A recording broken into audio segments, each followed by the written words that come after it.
Bismillah. Assalamualaikum warahmatullahi wabarakatuh.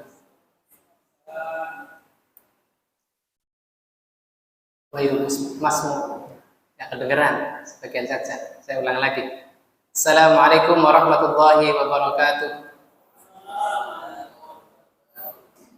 Innal hamdalillah nahmaduhu wa nasta'inuhu wa nastaghfiruh wa na'udzu billahi min shururi anfusina wa sayyiati a'malina man yahdihillahu fala mudilla lahu wa man yudlil fala hadiya lahu. Asyhadu an la ilaha illallah wahdahu la syarika lah wa asyhadu anna Muhammadan abduhu wa rasuluhu alladzi la nabiyya ba'dah. Amma ba'd fa inna asdaqal hadithi kitabullah wa khairul huda huda Muhammadin sallallahu alaihi wasallam wa syarrul umuri muhdatsatuha fa inna kulla muhdatsatin bid'ah wa kulla bid'atin dhalalah wa kulla dhalalatin finnar. Jamaah Masjid Muhammad Ramadan, sebelum kajian saya mulai, ya, mungkin kiranya mengingatkan untuk jamaah agar mengisi space-space yang ada di depan, ya, yang mana malam ini lumayan renggang, ya, agar di sini masih bisa bersandar, ya, ada tempat bersandar, alhamdulillah. Oke. Ya, karena ini termasuk salah satu bahan obrolan ketika saya kemarin ziarah ke ikhwan-ikhwan di kota Cirebon, bahwasanya dai-dai muda sekarang kenapa ya Ustaz jarang yang mengingatkan tentang merapatkan tempat duduk. Ya, mungkin karena salah satu opsinya yang saya ajukan ketika itu, ya, karena saya masih muda dan mustaminya adalah lebih senior, ya, lebih dewasa, jadi ada rasa segan. Ala kulli hal, ya, malam ini insyaallah kita akan membahas hadis ke 124, ya, kalau tidak salah. 124, yang mana bab witir sudah kita bahas ketika Ramadan sehingga kita lewati. Namun alangkah baiknya yang mana hal ini kita bahas adalah bab dzikir aqibas shalah, dzikir setelah salat. Maka ini terkait dengan hadis ke 120, ya, faidah-faidah yang terdapat dalam hadis ke 120.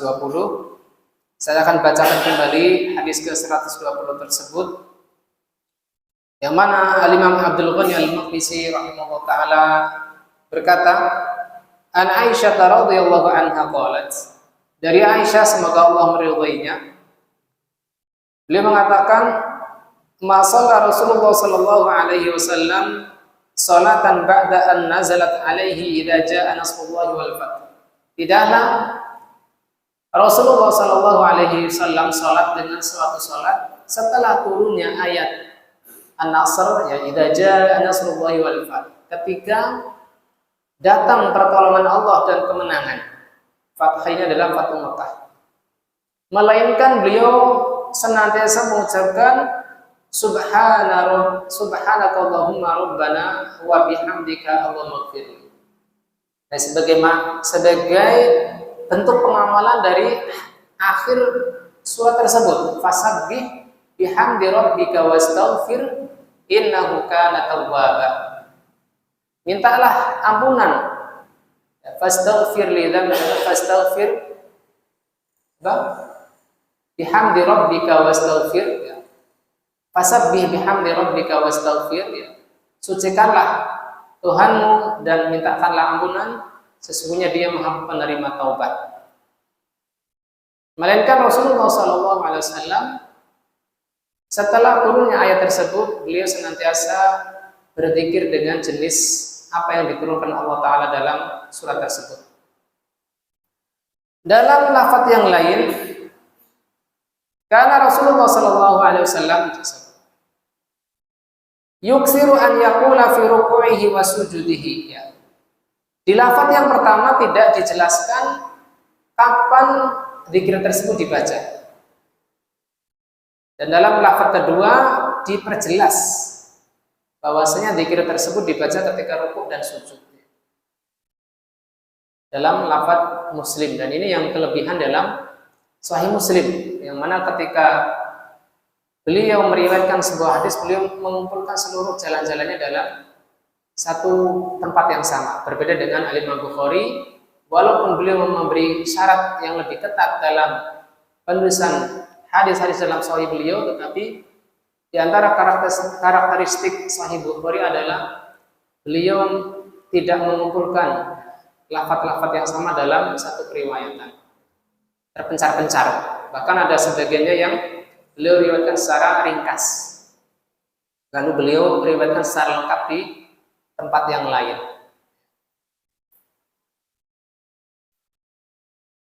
Di antara faidah hadis ke-120 ini, yaitu istihbabul iksar min hadza doa fi ruku' was sujud. Disukainya memperbanyak doa dan ketika ruku' dan sujud. Dan ini termasuk pengecualian, yang mana apabila kita membaca subhana rabbiyal azim wa bihamdihi subhana rabbiyal a'la ketika ruku', maka ini termasuk jenis zikir saja. Tetapi ketika kita membaca zikir dengan jenis ini, dengan sighah ini, subhanaka Allahumma rabbana wa bihamdika Allahumma ighfirli, kita di samping membaca zikir juga sudah masuk dalam jenis berdoa, yaitu meminta ampunan ketika rukuk dan sujud. Yang mana ketika saya kuliah dulu, apakah ini termasuk dari doa ya Ustaz? Saat itu Ustaz Nurul Ihsan Silviantoro, maka beliau mengiyakan. Tetapi bukan berarti kita memperluas bab boleh berdoa ketika rukuk. Hanya saja boleh berdoa ketika sujud karena ada lafaz dari hadis Nabi yang lain. Tetapi apabila kita berdoa dengan bentuk zikir ini, maka ini dibolehkan. Yang mana hal ini datang keterangannya dari hadis Aisyah radhiyallahu taala anha. Yang kedua, antahtimal ibadatu wa khususan as-shalah bil istighfar. Menutup jenis berbagai ibadah, terutama sholat, dengan istighfar, ya, permintaan ampunan Allah Subhanahu wa taala. Liyatadaraka ma hasala fiha min naqs. Tadaruk maknanya aslaha, untuk memperbaiki.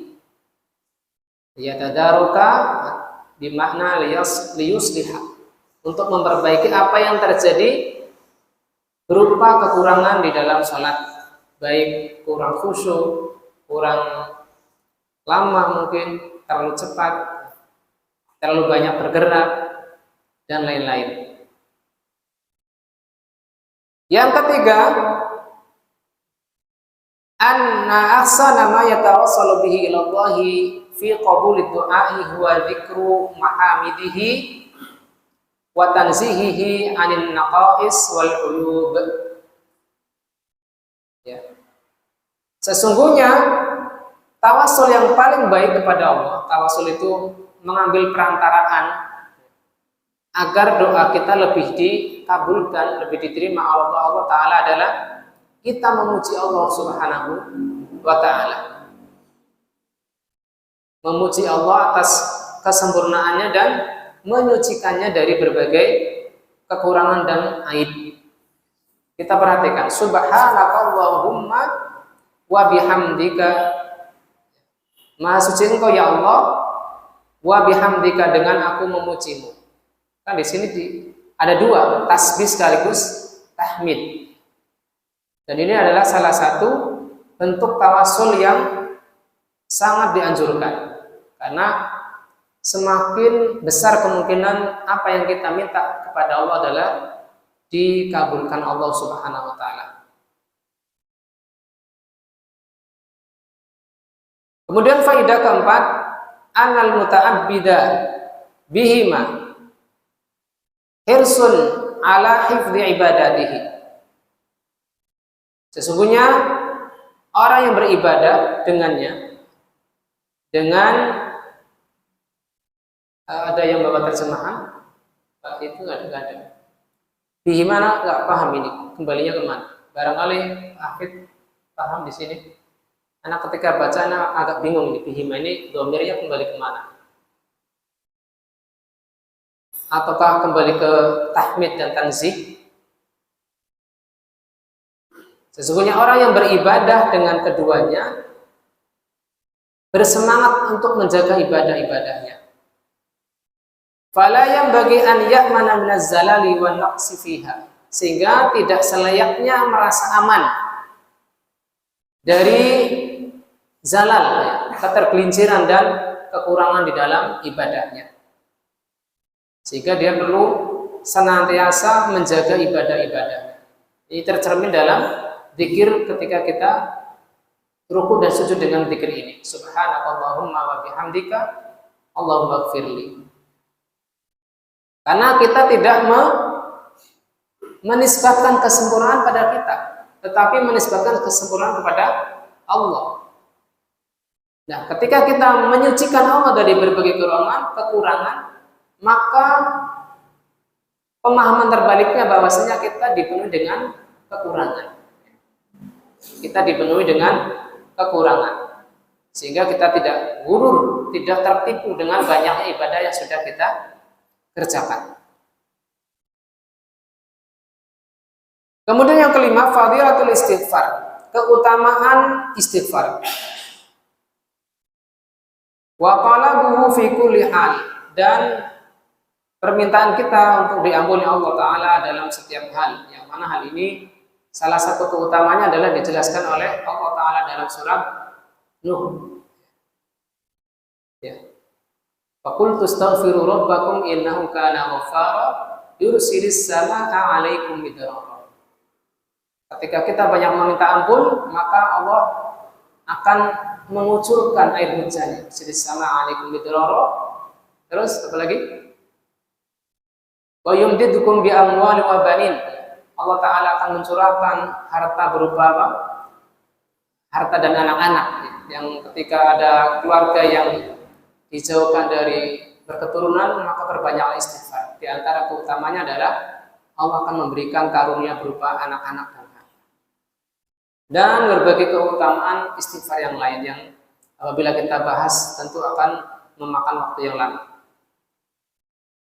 Faidah atau pelajaran keenam, dzakara Syekhul Islam Ibnu Taimiyah annal masyhura 'anil Imam Ahmad, bahwasanya yang terkenal dari Imam Ahmad, annahu la yad'u fi sholati illa bil ad'iyatil ma'sura. Bahwasanya Imam Ahmad yang pendapatnya dinukilkan oleh Ibnu Taimiyah di sini, bahwasanya tidaklah seorang yang sholat berdoa di dalam sholat melainkan dengan zikir-zikir yang berasal dari Nabi Shallallahu Alaihi Wasallam. Wa sarfu takhiri fi qawlihi summa liyakhtar min ad-du'a ma syaa ila an yakhtar min al-ad'iyati allati waradat fil khabar. Imam Ahmad memaksudkan dari sabda Nabi Shallallahu Alaihi Wasallam, kemudian hendaknya orang yang salat memilih dari doa yang dia kehendaki, maksudnya adalah memilih doa-doa yang sudah dicontohkan oleh Nabi Shallallahu Alaihi Wasallam. Ini yang dijelaskan oleh Imam Ahmad. Wahina idin, maka saat itu fad-du'a'ul mustahabbu huwa du'a'ul masyru'. Maka ketika itu doa yang dianjurkan adalah doa-doa yang disyariatkan dari Nabi Muhammad SAW. Ini menurut pendapat siapa? Imam Ahmad. Amma idza da'a bi du'ain la ya'lamu annahu mustahabbu. Adapun bila dia berdoa dengan doa-doa yang lain yang dia tidak ketahui kesunahannya, au alima annahu jaizun ghairu mustahab, atau hanya dibolehkan tetapi tidak disunahkan, fa innahu la tubtilu salatuhu, maka doa-doa yang tidak disyariatkan tersebut, mungkin dia memiliki masalah, ingin agar anaknya segera disembuhkan, agar segera diangkat dari kefakiran, tetapi lafadznya bukan dari Nabi SAW, maka doa-doa itu tersebut boleh dibaca tetap dan tidak membatalkan sholatnya. Wa qad hasala mithla hadza min ba'di sahabah fi ahdi Rasulullah sallallahu alaihi wasallam. Dan ini terjadi pada masa sahabat yang mana Rasulullah sallallahu alaihi wasallam tidak mengingkari doa-doa para sahabat tersebut. Wa inna ma nafama lahu fihi minal ajr, tetapi tidak ada nilai pahala karena mengikuti sunnah Nabi sallallahu alaihi wasallam. Ini menurut pendapat Imam Ahmad. Tentunya para ulama yang lain tentunya ada yang berpendapat lebih luas. Kita boleh mengajukan doa apapun yang kita ingin panjatkan kepada Allah Subhanahu wa taala. Sesuai dengan keumuman hadis Nabi, "Tsumma liyakhtar minad du'ai ma syaa." Kemudian dia pilih dari doa-doa yang dia kehendaki. Tentunya apabila kita menghafal semua doa Nabi pun sebenarnya sudah terwakili dari salah satu doa-doa tersebut. Karena doa-doa Nabi sangatlah banyak. Di antaranya adalah apa yang ditulis oleh Syekh Abdul Razak hafizahullah taala. Beliau mengumpulkan ya lafaz-lafaz doa yang berasal dari hadis-hadis Nabi, dan saya itu kurang lebih ada 54 lafaz.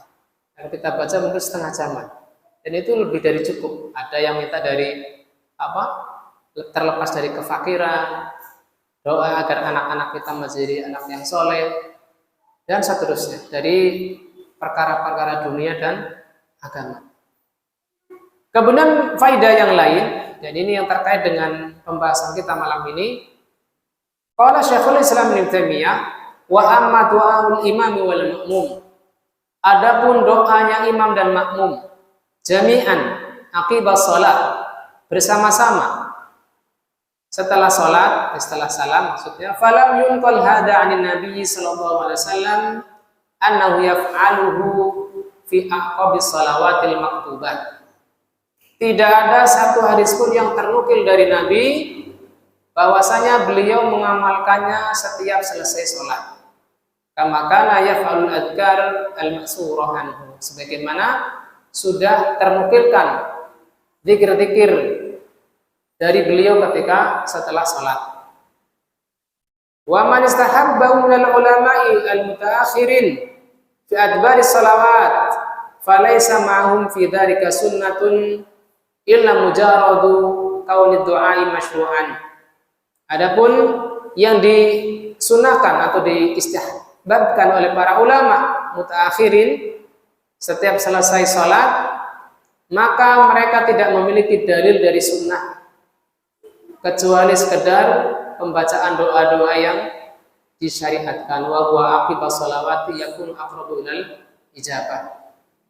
Selain dalil bahwasanya doa yang dipanjatkan ketika sholat itu lebih dekat untuk dikabulkan. Tetapi yang benar wallahu ta'ala dalil-dalil tersebut adalah terkait dengan doa-doa yang kita panjatkan sebelum salam, sebelum selesai salat, imma ketika sujud atau ketika setelah tasyahud akhir, bukan setelah salam. Wa hadzal ladzi dzakaruhu qad i'tabaru syari' fi sulbis shalah. Dan apa yang mereka sebutkan dari para ulama yang menganjurkan berdoa selesai salam, ya, diungkapkan oleh syariat bahwasanya itu adalah inti dari salat. Itu berarti apa? Doa dari ketika salat itu belum berakhir. Fadu'a fi akhiriha qabla al-khuruj minha masyru'un masnunun bis sunnah al-mutawatirah wa bi ittifaqil muslim. Maka doa di akhir salat sebelum keluar darinya, maksudnya sebelum salam, maka ini disyariatkan dengan kesepakatan kaum muslimin. Wal musalli yunaji rabbah, orang yang salat itu bermunajat kepada Rabbnya. Faddu'a wa hina idzin munasibun lihalihi, maka doa ketika itu terkait dengan keadaannya atau kondisinya. Nah, ini yang perlu dipertekankan ucapan Syekhul Islam Ibnu Taimiyah, amma idzan sarafa ilan nasi. Adapun setelah berpaling kepada manusia, yaitu setelah salam, ketika imam berbalik menuju makmum, falaisa mautina munajatin lahu wa du'a. Maka ini bukan tempatnya bermunajat dan berdoa. Wa inna ma huwa mautinu dzikr lahu wa sana'u alaihi. Maka ketika imam ya memalingkan wajahnya dari kiblat menuju makmum, ini adalah waktunya berzikir dan memuji Allah Ta'ala. Karena sudah tidak menghadap ke kiblat lagi. Padahal di antara adab berdoa adalah menghadap kiblat. Sehingga apabila kita berdoa saat itu setelah salam, maka ini bukan tempatnya. Ini satu faidah tambahan. Faidah yang lain, bina'an 'ala ma rajaha min 'adami masyru'iyyati du'a ba'da salam min as-salam, yadhharu 'adamu masyru'iyyati raf'il yadayn fi hadzal mawdin. Berdasarkan apa yang rajih tentang tidak disyariatkannya doa setelah salam, maka tidak pula disyariatkan mengangkat tangan ketika berdoa pada saat tersebut. Ya, karena doanya saja tidak disyariatkan setelah salam, apalagi mengangkat tangan untuk berdoa. Adapun mengangkat tangan ketika berdoa secara umum pada waktu-waktu yang lain, maka ini ada hadis-hadis yang menjelaskannya. Kata Ibnu Taimiyah rahimahullah taala, wa amma raf'ul nabi sallallahu alaihi wasallam yadayhi fi du'a faqad jaa fihi ahaditsun katsirah sahihah. Adapun hadis-hadis yang menerangkan tentang mengangkatnya Nabi sallallahu alaihi wasallam kedua tangan beliau ketika doa, maka ini berdasarkan hadis yang sahih lagi banyak. Tetapi bukan khusus ketika apa? Sehabis salam. Di antara hadisnya adalah innallaha yastahyi an yarfa'al 'abdu yadayhi ilaihi fa yuruddahuma khaibatain. Sesungguhnya Allah Ta'ala malu ketika seorang hamba mengangkat kedua tangannya lalu kembali dalam keadaan tanpa membawa hasil apapun, itu gagal. Sehingga secara umum doa itu adalah disyariatkan mengangkat tangan ketika kita memanjatkan doa-doa masalah. Memang ada doa selain ada doa masalah, Ustaz? Ada, namanya doa ibadah. Nah, izin minum dulu.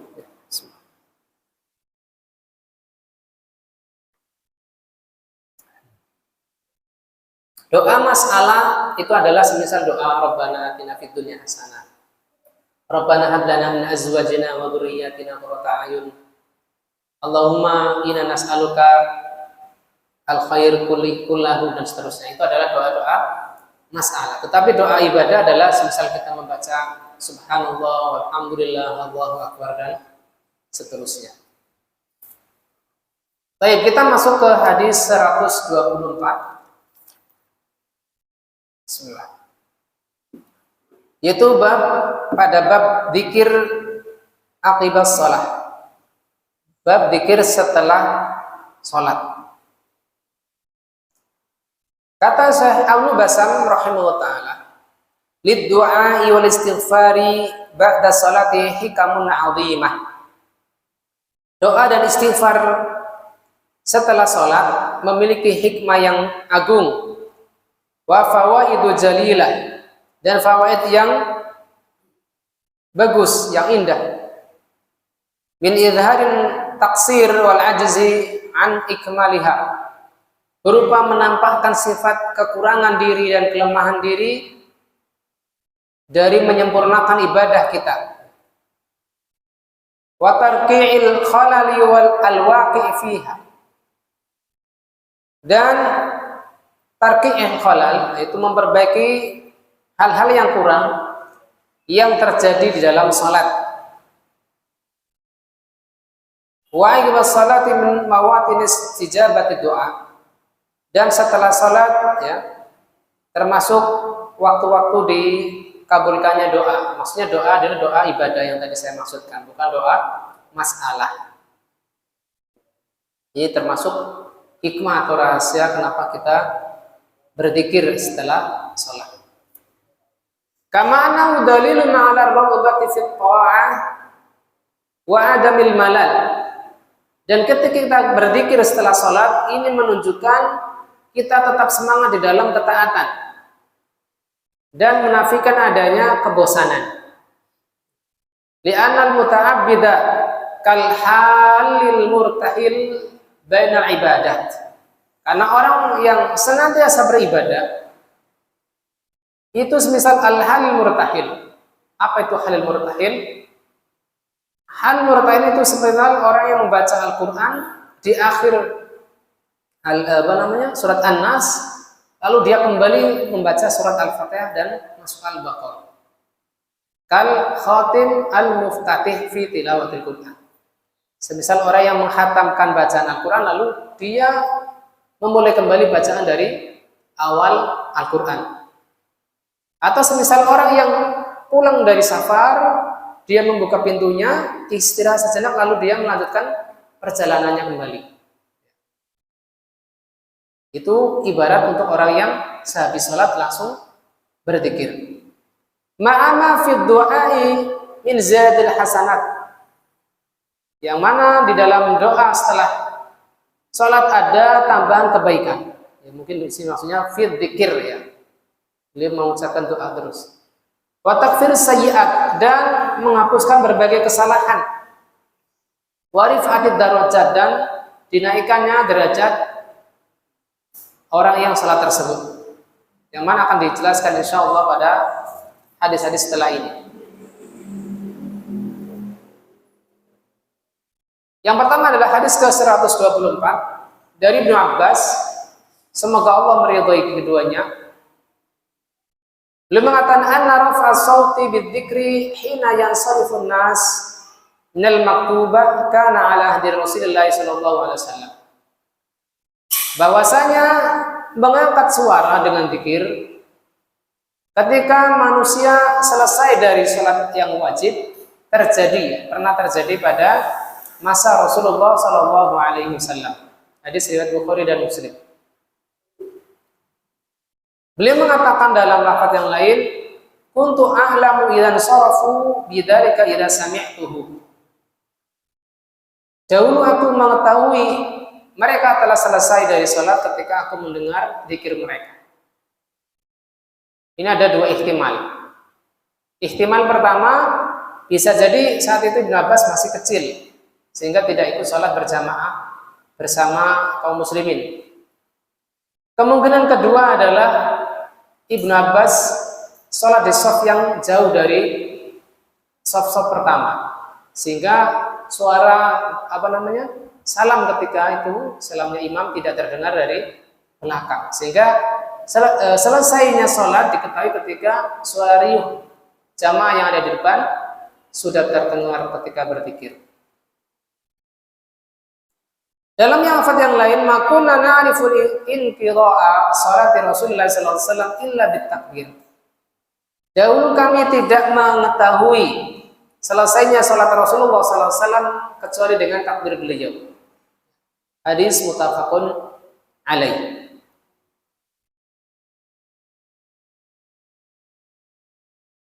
Saya Al-Basam mengatakan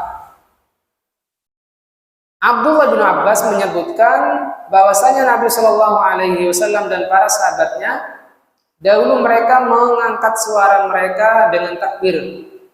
Wa dzakarullaha ta'ala ba'da insirafihim minas salawatil khamsil mafruḍah.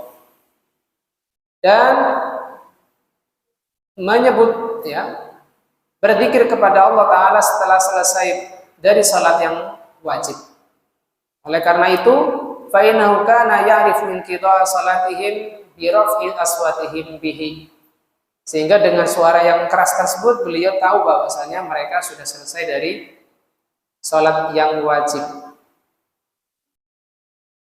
Faedah dari hadis ini, hadis ke-124, yang pertama disunahkannya zikir setelah salat. Lima fihi minal fawaid al-jalilah wal mutaba'atin Nabi sallallahu alaihi wasallam. Disunahkannya berzikir setelah salat karena faidah yang banyak dan termasuk mengikuti sunnah Nabi sallallahu alaihi wasallam. Yang kedua, an yarfa'a adz-dzakiru sautahu bidzikr. Dibolehkan mengangkat suara ketika zikir. Li fi'lihi sallallahu alaihi wasallam wa fi'li ashabihi ma'. Berdasarkan perbuatan Nabi sallallahu alaihi wasallam ketika berzikir dan para sahabat beliau. Tentunya berzikir secara keras ini bukan dengan satu suara kor gitu, bukan, tetapi zikir masing-masing. Bukan zikir jama'i, tetapi zikir dengan bacaannya masing-masing. Dan tentunya dengan catatan tidak saling mengganggu antara satu jamaah dengan jamaah yang lain. Mungkin ada yang baru sholat selesai, ada yang masih masbuk. Sehingga apabila kemungkinan besar terganggu dengan suara zikir kita, hendaknya kita mengurangi atau memelankan bacaan zikir kita. Faidah ketiga, ya tadi sudah saya sebutkan, yahtamilu an yakuna Ibnu Abbas saghiran lam yahdhuril jamaah. Ihtimalnya adalah Ibnu Abbas saat itu masih kecil sehingga tidak ikut dalam salat jamaah. Sehingga beliau mendengarkan zikir tersebut dari luar masjid. Ihtimal kedua bahwasanya shaf yang beliau tempati adalah jauh dari imam. Sehingga suara imam tidak terdengar langsung, tetapi zikir Nabi SAW terdengar dari suara-suara sahabat yang ada di depan beliau. Tetapi di sini pembahasannya, sebagian ulama mengatakan ini di awal kali disyariatkannya zikir, yaitu sebagai bentuk li'ajri ta'lim, untuk mengajari Nabi mengajari para sahabat Nabi yang saat itu belum hafal dengan zikir-zikir setelah sholat. Berdasarkan keumuman ayat yang ada dalam ayat 55 dan 205 dari surat Al-A'raf. Wadhkur rabbaka tadarru'an wa dunal jahri minal qawl wa khufatan wa dunal jahri minal qawl. Dan berzikirlah kepada Allah tadarru' ya, dengan penuh kerendahan hati, wa khufatan dengan penuh rasa takut, wa dunal jahri minal qaul, dan tidak dikeraskan suaranya. Ini keumuman ayat ini menunjukkan bahwasanya secara umum zikir adalah dilafalkan dengan suara pelan. Wallahu taala. Sudah masuk waktu Isya? Ini mau Pak adzan Isya terlebih dahulu.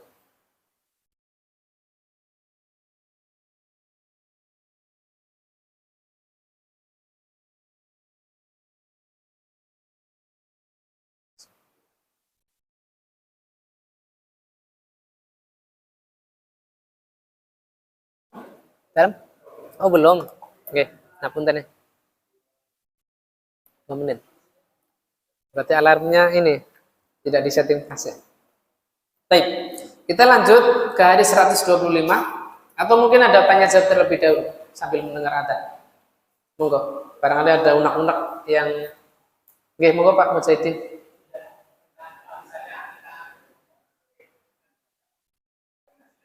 Iya.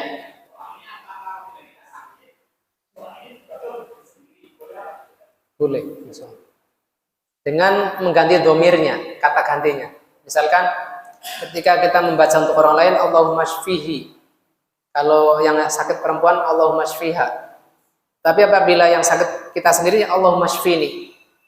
Allahumma shfini anta syafi la shifa'a illa shifa'uka shifa'an la yughadiru saqama. Ya, boleh. Atau dengan zikir yang lain, ya. A'udzu bi kalimatillahi tammati min syarri ma ajidu wa huwa hadir. Baca 7 kali. Dan kita pegang di bagian yang kita rasakan sakit saat itu. Dan itu termasuk yang mustajab insyaallah. Ada lagi?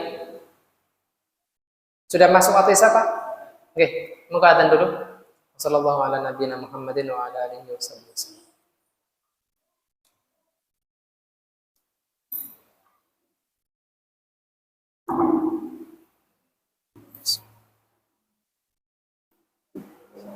Bismillah, alhamdulillah, wassalatu wassalamu ala rasulillah wa ala alihi wa sahbihi wa man wala, amma ba'd. Kita lanjutkan ke hadis 125. Qala Imam Abdul Ghani rahimahullah taala an Warrad maula al-Mughirah ibn Syu'bah radhiyallahu anhu qala amla alayya al-Mughirah ibn Syu'bah fi kitabin ila Muawiyah. Al-Mughirah bin Syu'bah mendiktekan kepadaku dalam sebuah tulisan yang mana ditujukan kepada Muawiyah. Anna Nabiyya sallallahu alaihi wasallam kana yaqulu fi duburi kulli shalah. Bahwasanya Nabi sallallahu alaihi wasallam membaca di setiap belakang dari setiap salat maktubah, la ilaha illallah wahdahu la syarikalah. Tiada ilah yang berhak diibadahi melainkan Allah semata, tidak ada sekutu untuknya.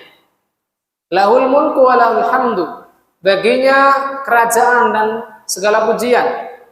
Wa huwa ala kulli syai'in qadir. Dan dia maha kuasa atas segala sesuatu.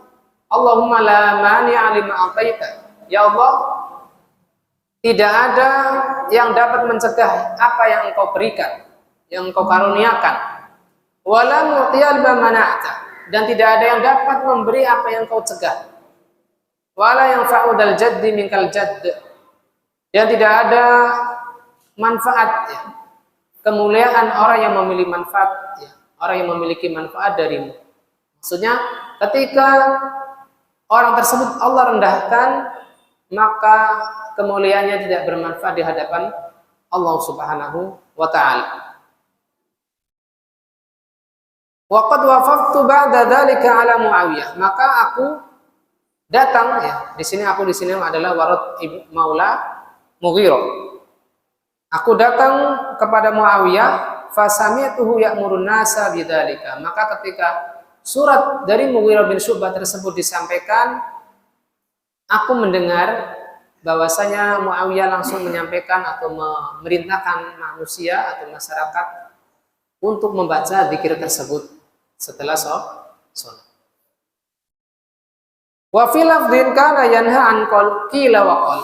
Dan di antara pesan Mughirah juga kepada Muawiyah adalah bahwasanya Nabi sallallahu alaihi wasallam melarang dari qila wa qal, desas-desus.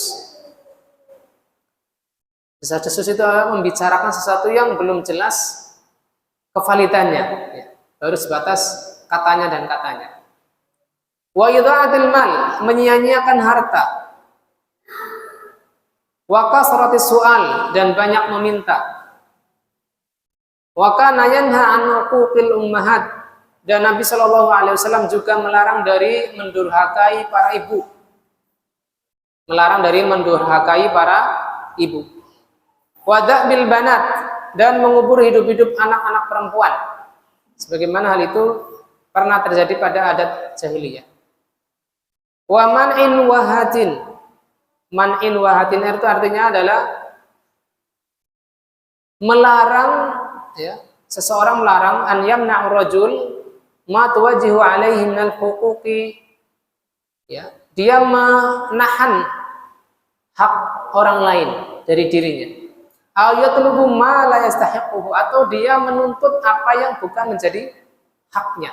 Sebaliknya, dia punya kewajiban tetapi kewajiban tersebut dia tahan-tahan. Semisal membayar hutang, menafkahi anak istri, ataukah dia memiliki amanah yang wajib dia tunaikan sebagai karyawan atau sebagai pegawai, lalu dia berbuat khianat terhadap amanah tersebut, maka ini adalah masuk dalam larangan Nabi Shallallahu Alaihi Wasallam. Atau sebaliknya, dia menuntut apa yang bukan menjadi haknya, bukan karyawan tapi minta THR misalkan. Ini adalah menuntut apa yang bukan menjadi haknya.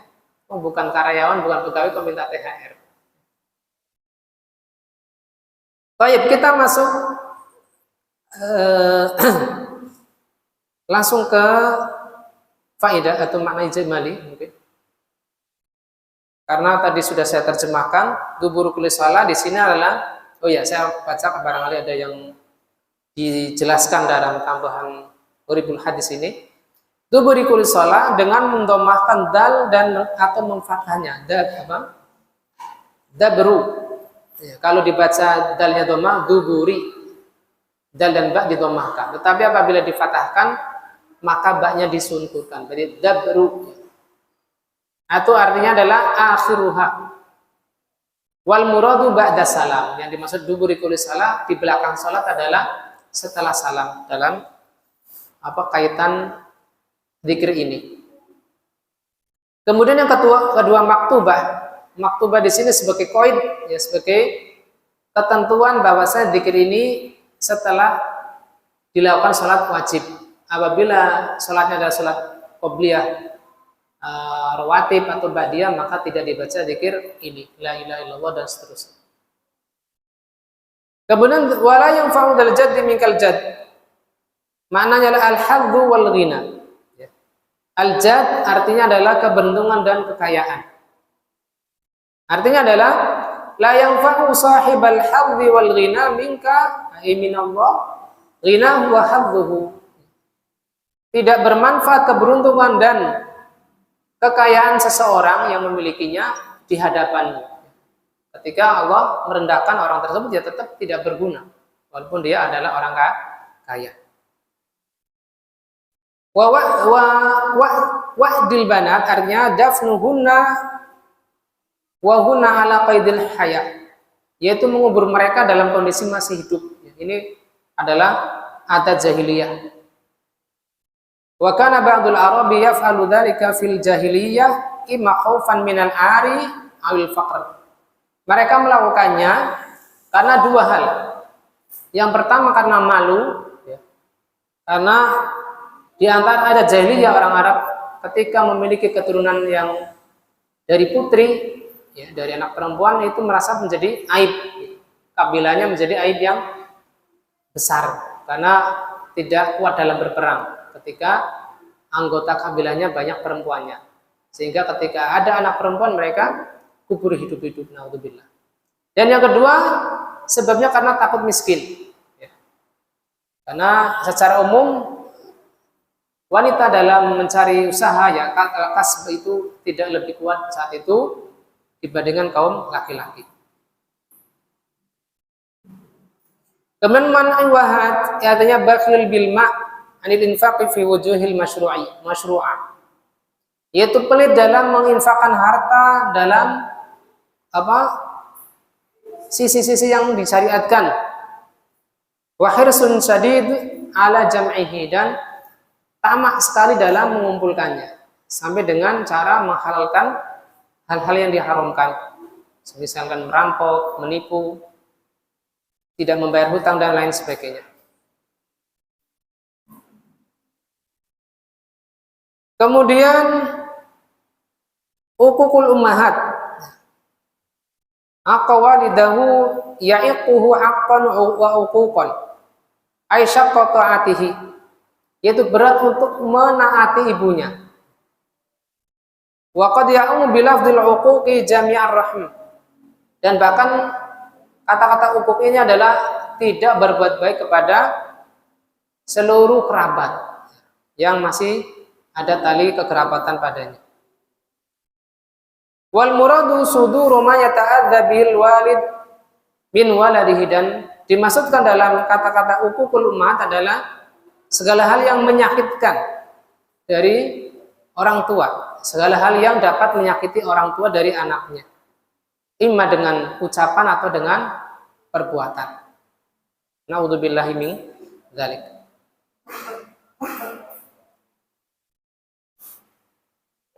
Mana ulum dari hadis ini bahwasanya Muawiyah bin Abi Sufyan menulis kepada Mughirah bin Syu'bah, yang mana Al-Mughirah saat itu adalah gubernurnya di daerah Kufah, aniktub li bi hadisin sami'tahu min Rasulillah sallallahu alaihi wasallam, agar Mughirah bin Syu'bah menuliskan untuk Muawiyah hadis yang Mughirah dengarkan dari Nabi Shallallahu Alaihi Wasallam. Maka Al-Mughirah bin Syu'bah menuliskan untuk Muawiyah bin Abi Sufyan dengan hadis ini, yang mana di dalam hadis ini terkumpul berbagai jenis tauhid dan pujian kepada Allah Subhanahu Wa Taala. Wa isbatu tasarrufi wal qahri biyadillah, dan penetapan bahwasanya yang mampu melakukan dan memaksa adalah Allah Ta'ala semata.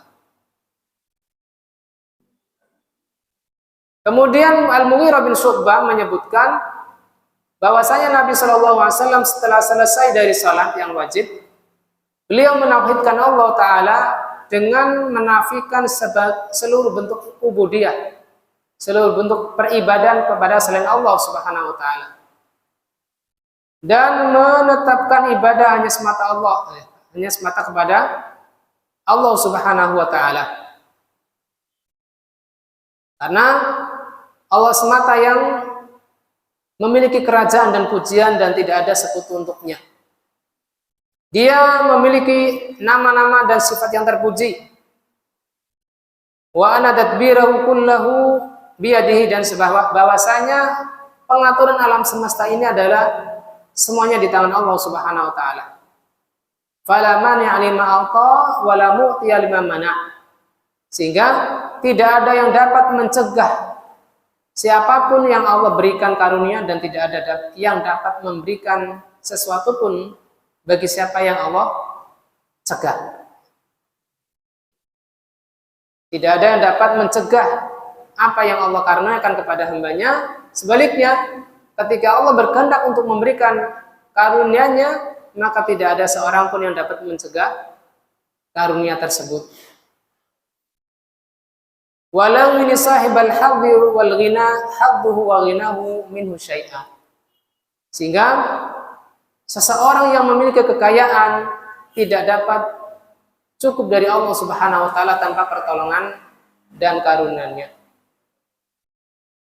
Kemudian Mughirah mengabarkan bahwasanya Nabi SAW melarang dari perangai-perangai yang tercela. Di antaranya adalah laghul hadis, ucapan yang sia-sia, wal kalamu fiha la yanfa', atau obrolan yang tidak bermanfaat. Ini satu. Berarti di antara risalah yang disampaikan oleh Al-Mughirah di sini, di samping disyariatnya zikir setelah sholat, ada beberapa larangan yang beliau sampaikan dalam surat tersebut. Yang pertama adalah larangan dari ucapan yang sia-sia. Kemudian yang kedua dari menyia-nyiakan harta. Alladzi ja'alahu Allahu qiyaman lin-nasi fi turuqil lati la ta'udu bi fa'idatin diniyatin aw dunyawiyatin. Yang mana apabila ditunaikan dalam pos-pos yang tidak berfaedah tersebut, tidak ada manfaat yang kembali kepada masyarakat, baik manfaat agama maupun duniawi. Yang ketiga, an kasratis soal liman indahu minal mali ma yakfihi.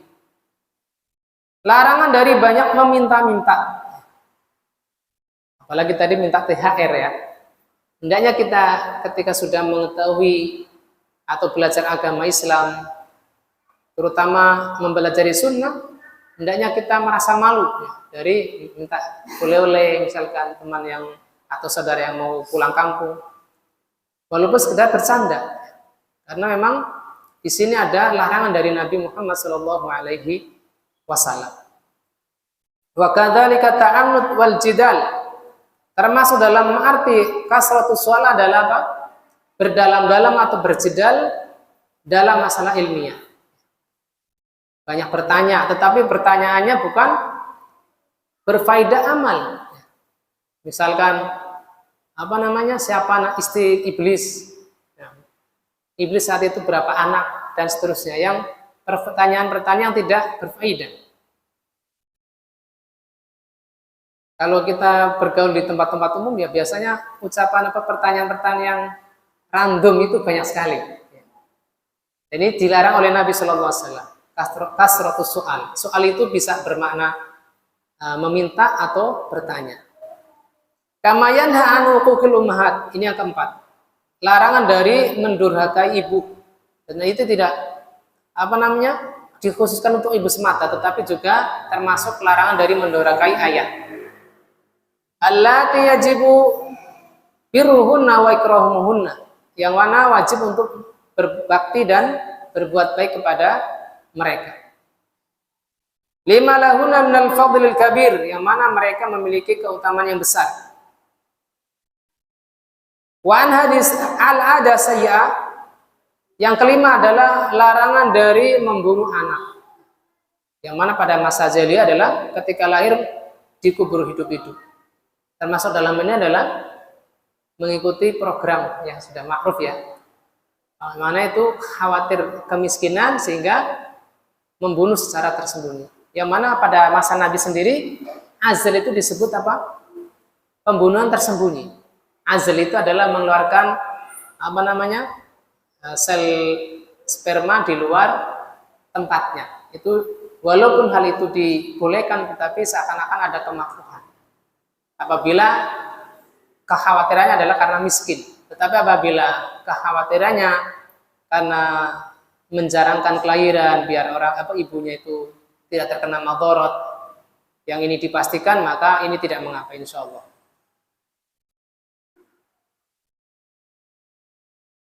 Jadi larangan dari membunuh anak adalah lisu idzani billah, karena ada prasangka buruk kepada Allah Ta'ala, wa khasyatil faqr, dan kekhawatiran akan tertimpa kemiskinan bila mereka ikut bersama dalam makanan kita. Wa hadhihi 'adatun tadullu 'alal qaswati wasyuh. Dan kebiasaan-kebiasaan ini menunjukkan pada sifat keras dan kebakhilan. Wa adami siqati billahi ar-razzaq likafatil makhluqat. Dan tidak percaya kepada Allah Ta'ala yang maha memberi rezeki untuk seluruh makhluknya. Wa yanha 'anil syuhi wal bukhl bima 'indahu fi turuqil khair. Yang keenam adalah larangan dari sifat bakhil, ya, dari hal-hal yang bisa dimanfaatkan oleh orang lain, sebagaimana dalam surat Al-Ma'un, wa yamna'unal ma'un, mereka mencegah dari dipakainya atau dimanfaatkan barang-barang yang bisa dipakai oleh orang lain. Wa yamna'unal ma'un, maksudnya apa? Melarang hal-hal yang apabila dimanfaatkan tidak habis. Semisal meminjam panci. Panci kan kalau dipinjam nggak mungkin grong, kan nggak mungkin. Dibalikan ya masih utuh ya. Paling kalau rusak ya ketika penggunaannya terlalu lama. Tetapi misalkan penggaris, pensil, pulpen itu kan dipakai sekali atau dua kali tidak masalah. Sehingga tidak boleh terlalu bakhil. Wal hirsus sadidu ala jam'il mal. Larangan juga terlalu tamak dalam mengumpulkan harta, wan nahim fi tahsilihi min ayyi tariq, ya, terlalu tamak dalam mengumpulkannya dari berbagai jalur, maksudnya dari jalur ima yang halal sama ima yang haram. Faedah dari hadis ke-125 ini, yang pertama adalah istihbabu hadza du'a aqiba shalawatil maktubat. Disunahkannya membaca doa ini di belakang setiap salat yang fardu.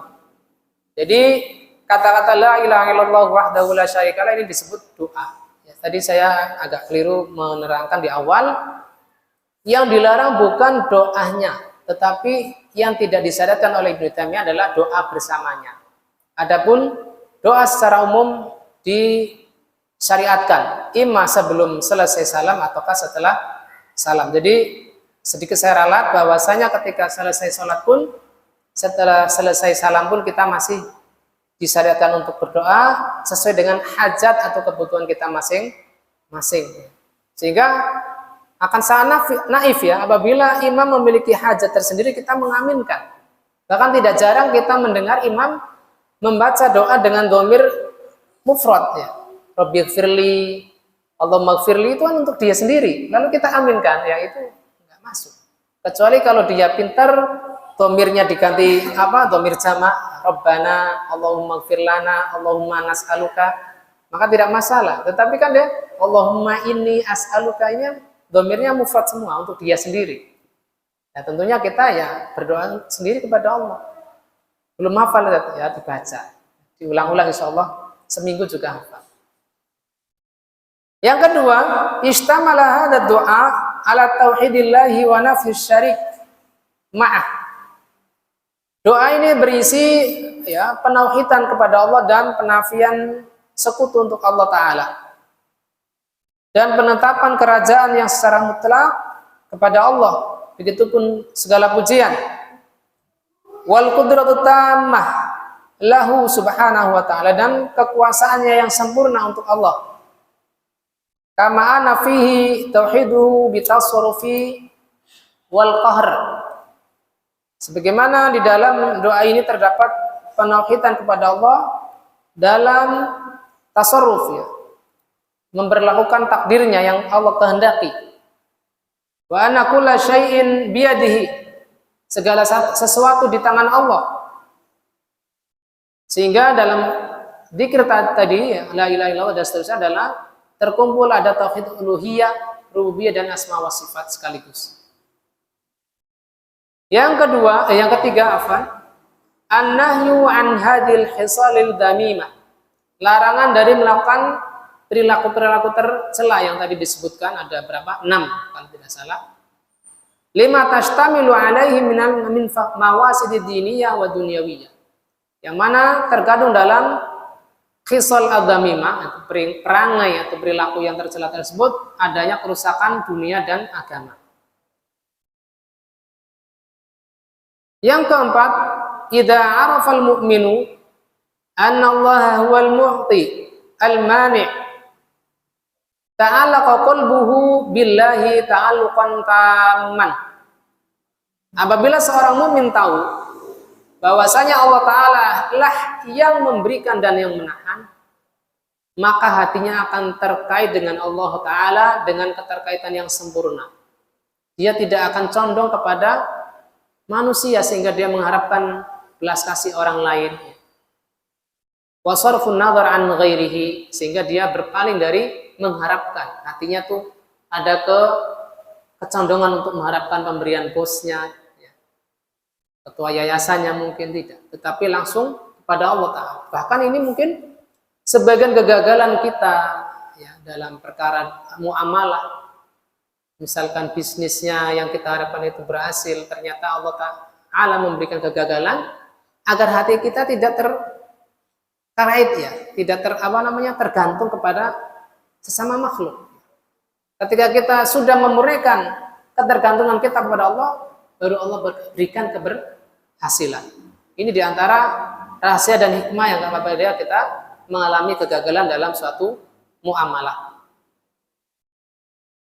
Yang kelima, musara'atu sahabah radhiyallahu anhum ila tanfidi sunnatin Nabi sallallahu alaihi wasallam.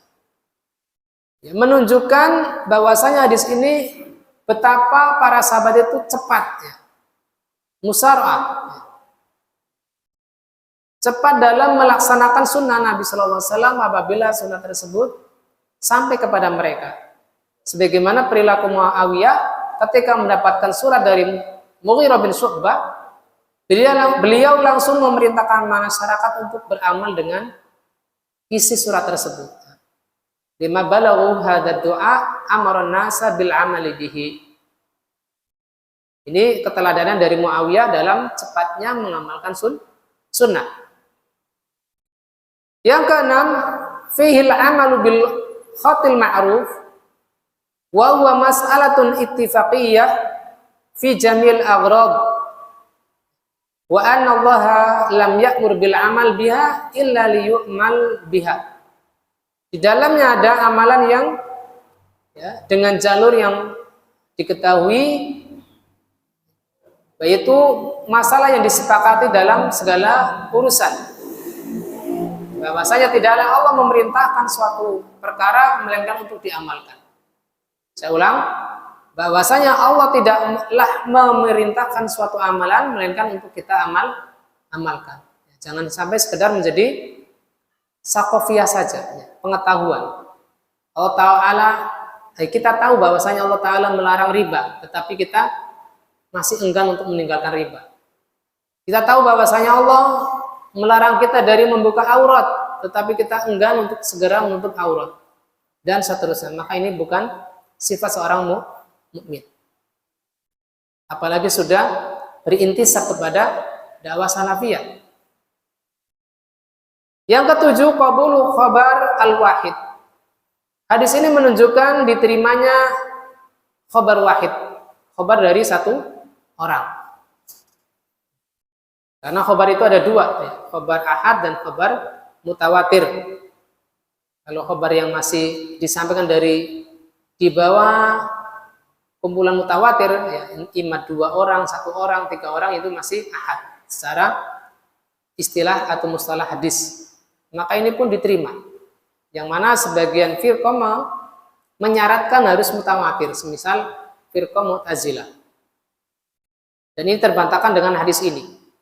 Yang mana Muawiyah langsung mengamalkan surat Muawiyah yang surat dari Al-Mughirah bin Syu'bah yang diantarkan mulai maula beliau, yaitu yang namanya Warad. Kemudian yang ke-8, an-nahyu an idha'atil mal, larangan dari menyia-nyiakan harta. Yaitu infaquhu fi ghairi turuqil masyru'ah. Ya, mempergunakan harta pada jalur-jalur yang tidak disyariatkan. Faqad ja'alallahu al-amwala qiyami masalihin nas. Padahal Allah Ta'ala telah menjadikan harta itu untuk tegaknya kemaslahatan, yaitu manfaat bagi masyarakat. Wa fi tabdiriha tafwid litilkal masalih. Ketika dilakukan secara boros, ya, digunakan untuk hal-hal yang tidak manfaat, maka maslahat-maslahat tersebut, manfaat-manfaat itu akan terluput, ya. Semisal apa? Mengumpulkan dana masyarakat berjuta-juta untuk nyewa musik, ngadain apa? Orkes setelah Idul Fitri. Habisnya 20 juta setiap gang, setiap dusun. Padahal apabila harta tersebut digunakan untuk apa? Penghalusan jalan, ya lumayan. Tetapi mereka malah menggunakannya untuk hal-hal yang tidak manfaat, ya. Menyewa artis, menyewa biduan dan seterusnya. Wa turuqul infaqi salasa. Jalan-jalan atau metode apa? Jalan-jalan infak ada 3. Yang pertama adalah infak yang tercela. Wa huwa badalul mali fil umuril madmuma syara'an. Sawaun akana qalina au katsira. Menginfakkan harta untuk sesuatu yang tercela secara syar'i, baik itu sedikit maupun banyak. Yang kedua adalah infak yang terpuji, yaitu mempergunakannya dalam kebaikan dan kebajikan. Malam yafutu haqqan akhar ahamu minhu, selama tidak terluput hak yang lain yang lebih penting. Apabila ada yang lebih penting, tentunya kita utamakan atau prioritaskan yang lebih penting. Jadi ada skala prioritas yang hendaknya kita pertimbangkan. Yang ketiga adalah al-infaqu fil mubahat wa lamadin nafsi al-mubahat. Infak dalam perkara yang boleh, yang mana disukai oleh jiwa dalam hal yang mubah. Fal jaiz an yunfiqu kullun ala qadri halihi biduni israf. Dan yang mubah ini tentunya dalam catatan tidak boleh boros, ya, israf, ya.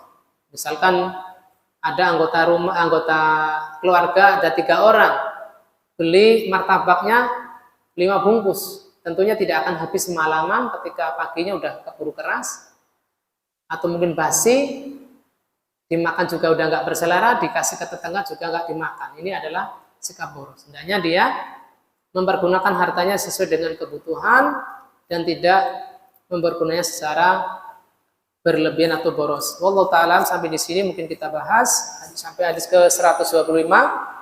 Barangkali ada pertanyaan, 1 atau 2 pertanyaan saya persilakan sebelum kita tutup majelis kita malam ini.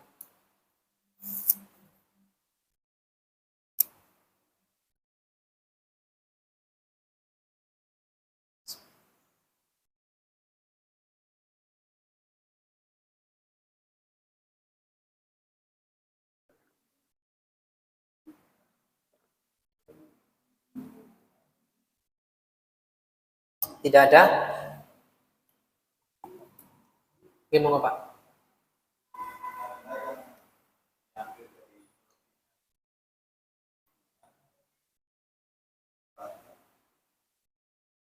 Dimanfaatkan untuk apa, Pak?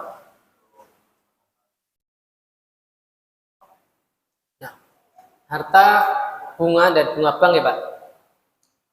Apabila dimanfaatkan apakah boleh? Selama pemanfaatan tersebut untuk sesuatu yang dihinakan maka tidak mengapa. Semisal untuk pembuatan toilet ya, atau menghaluskan jalan itu tidak mengapa. Tetapi apabila digunakan untuk membeli semen yang semen itu digunakan untuk perbaikan atau renovasi masjid di tempat-tempat yang bukan sesuatu yang dihinakan maka ini tidak boleh. Sebagaimana fatwa Syekh Muhammad bin Shalih Al-Utsaimin dalam fatwa beliau Nur ala Darb, wallahu taala a'lam. Jadi tetap diambil nih Pak, karena apabila dibiarkan maka itu akan dimanfaatkan oleh bank. Wallahu taala a'lam. Gimana Pak?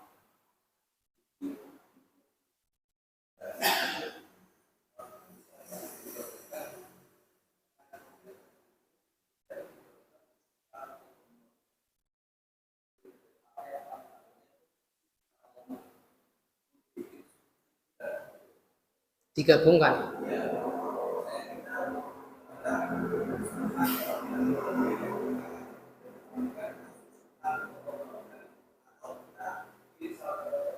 Nah, jazakallahu khairan atas pertanyaannya. Sebagaimana yang dibimbingkan oleh Syekh Muhammad bin Nasiruddin Al-Albani dalam sifat salat Nabi, ketika beliau membawakan berbagai zikir yang mutanawiyah yang bermacam-macam, maka beliau mengatakan termasuk bid'ah adalah menggabungkan dalam satu gerakan. Misalkan tadi membaca subhana rabbiyal a'la kemudian langsung membaca subhanakallahumma wa bihamdika, ini tidak boleh. Tetapi yang masruh yang disyariatkan adalah kita membaca dari satu posisi satu jenis zikir. Lalu ketika kita berubah ke posisi lain, maka kita baca zikir yang lain tersebut. Misalkan sujud pertama baca subhana rabbiyal a'la, subhana rabbiyal a'la. Setelah duduk di antara dua sujud, lalu mau sujud lagi baru membaca subhanakallahumma wa bihamdika Allahumma ighfirli. Ini baru dibolehkan. Jadi tidak boleh digabung dalam satu lafaz. Ya, sebagaimana salah satu bukan salah satu ya. Sebagian ikhwan kita membaca apa? Allahu akbaru kabira walhamdulillahi katsira wa subhanallahi bukratan wa asila. Ini wajhatu. Itu dua lafaz doa istiftah yang berbeda. Harusnya dipisah. Satu salat kita membaca Allahu akbaru kabira walhamdulillahi katsira wa subhanallahi bukratan wa asila, langsung membaca ta'awud. Lalu apabila kita bangkit untuk salat yang kedua setelah salam baru baca wajah wajhiyah dan seterusnya. Ini baru boleh. Jadi tidak digabung dalam salah dalam satu lafaz yang bersambung, tidak boleh. Wallahu taala a'lam.